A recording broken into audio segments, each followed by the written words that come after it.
आज कौन परिवार आनलो बुधवार मते तो डाकुथली चल टिके जीवा मते हेल्प कर दू बोली गलु ने मु एका गली एते बड़ बैगडा बुई के से स्कूटर लोड कला को विरक्त लागे मते बुझलु आ देख कोन आनी देख सब तोर जिंस को तो जगह ऑर्डर करथलु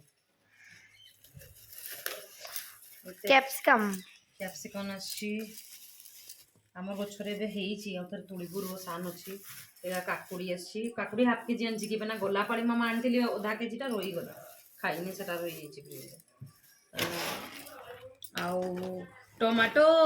पूरा आज माने रेट कमी जेछि एडा 1.5 केजी को 30 टका रे मु आनछि बहुत रेट कमी जेछि नहीं प्राय जगह कमला नहीं हमर बोली ने अलग जगह भी प्राय कमी थिबो किंतु शनिवार दिन हम 30 टका केजी रखिथिली बुझलु मूलाटा आनछि सलाड काकुडी संगे मु करबी बोली मते बहुत भल लागे सलाड खाइबा पई एडा मूला गुटे आनछि ए बहुत कम रेट अछि हमर एपटे 10 नाही मामा 20 अछि 20 रे बहुत गुले देछि देखुछु एटा आनछि बाडी रो गाजर जोड़ा हमें भी लगैछु ए पाखर जणे नेथिले एडा एमती खाली डायरेक्ट पंचा चुबेकी खाइबा दुइकी परिष्कार बढ़िया लागे एटा गाजर देसी गाजरटा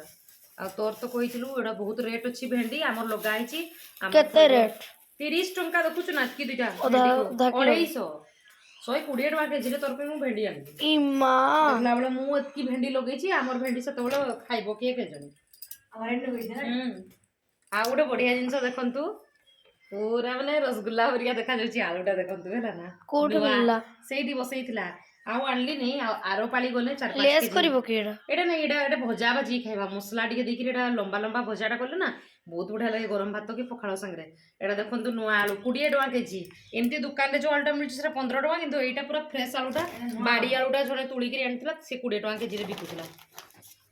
आउ प्याज आसीछि गोटे केजी 30 टका एटा नुआ रेस्टोरेंट बाहरिछि एटा 50 टका ब्राउन तो नहीं पर्पल बीन्स आसीछि बीन्स 20 टका भाग रे आनथिली बीन्स तो मु कोन चाहि खाइती आउ ये बाइगण ठीक रेट अछि पूरा छेना परिका बाइगणटा 40 टका केजी अछि हमर तो छात्रे बाइगण हेइछि केते हमर बाइगण हेइछि आ किछि दिन हमर बाइगण उडा हमें खाइ परिबा 40 टका केजी रे हां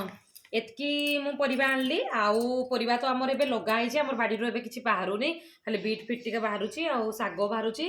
आउ आपण मानको हमर ई छोटो मिनी ब्लॉग टी केमती लागला लाइक करबे शेयर करबे फॉलो मध्ये करबे रहिली सांग माने जय जगन्नाथ।